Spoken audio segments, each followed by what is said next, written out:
Bismillahirrahmanirrahim. Experiment number 6. Sinusoidal AC analysis. The main objective of this experiment is to learn how to use oscilloscope for measuring currents in AC circuit. To achieve the objective, the following circuit will be implemented.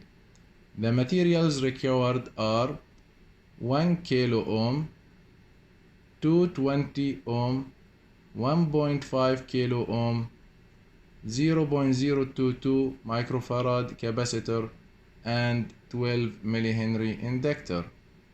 For the source, we will use signal generator to generate a sinusoidal signal with 5 volts peak and 10 kHz frequency.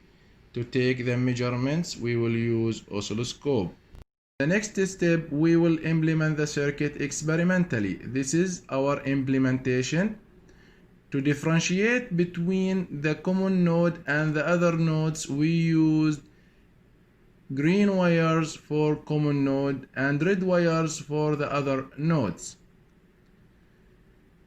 Now I will connect the signal generator, the source, to the circuit between node 0 and node A. To take the measurements, we will use oscilloscope. Oscilloscope has two channels. Channel 1, we will connect it directly to signal generator to show the input source, and channel 2, we will use it to take the measurement. It is worth mentioning that oscilloscope cannot measure currents directly, so we will use it to measure voltages across resistor, then using Ohm's law to calculate the current, since we know currents and voltages in resistor are in phase. After implementing the circuit, we will adjust the function generator to generate a sinusoidal signal with 5 volts peak and 10 kHz frequency. To do that, on the function generator, we make sure that the signal is sinusoidal. Then we will adjust our amplitude by clicking amplitude level menu, then amplitude.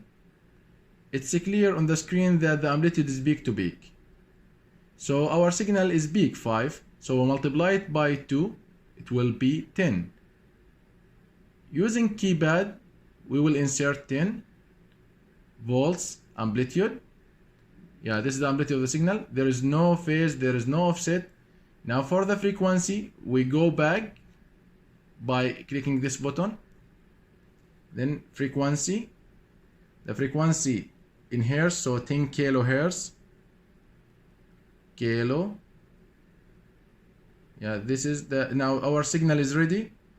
10 kilohertz frequency, 0 phase, 10 volts peak to peak. Then we activate it by clicking on off button. After the circuit is implemented and the source is adjusted, we can now start taking the measurements using oscilloscope. As I said before, we cannot directly measure the currents using oscilloscope, so we will use it to measure the voltages across resistors. Then using Ohm's law, we calculate the currents. In the circuit, we have 3 currents to measure: IL, IC, and I source. We will start first measuring IL by connecting channel 2 of the oscilloscope across R2 to measure V2, then applying this formula, Ohm's law, to calculate IL. I will show here how to connect channel 2 to measure V2. We will connect it between point D and E, where E is common. You should make sure that the common of the two channels are the same. To identify the time expression for any sinusoidal signals, we need to measure the peak and the frequency and the phase. We know in our signal the frequency is constant, which is 10 kilohertz, so we will be left with the peak and the phase, which can be measured using oscilloscope. To use the oscilloscope, first press auto set to make the setting default. So here we have two signals. The yellow one is the input, the source, while the blue one is V2. Now I will shift both signal to be at the origin, and I will make the volt per division for both to be the same to see the differences between them.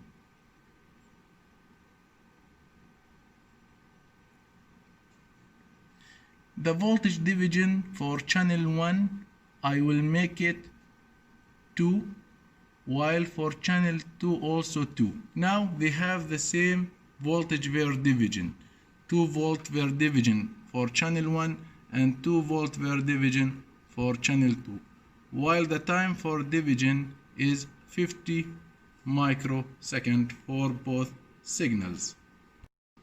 After adjusting the oscilloscope, it's clear from the graph here that channel A, which is the source, leading channel 2, which is V2.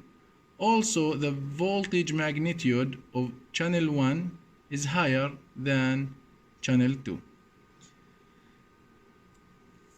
See here, channel 1 start at 0. There is no phase shift, since it is sine without phase shift. But channel 2, it has a phase shift. So channel 1 lead channel 2. This is due to having inductive load in branch 2. Now to calculate and measure the phase shift between channel 1 and channel 2 and also the peak, we use measure. By pressing measure here, we can select to measure channel 2 maximum. Here it's already maximum, the type of measurement. We can change it to other like negative width, duty cycle, phase, delay. We will make it max. Yeah, here is the max. So the peak of the blue signal is 2.08. Now go back to measure the phase. I will change the type of measurement to adjust it to phase measurement. Yeah, now it is phase. It is minus 54.52. If you go back, now in the screen you can see the maximum of channel 2 here and the phase of channel 2 here with respect to channel 1. So use those two values to write the expression of V2. After we took the values for V2 and substituted here in this expression, we can use Ohm's law to calculate IL. Now to calculate IC, we will measure V3 using oscilloscope, and the connection, to do that, we will change now the connection of channel 2 to make it across R3.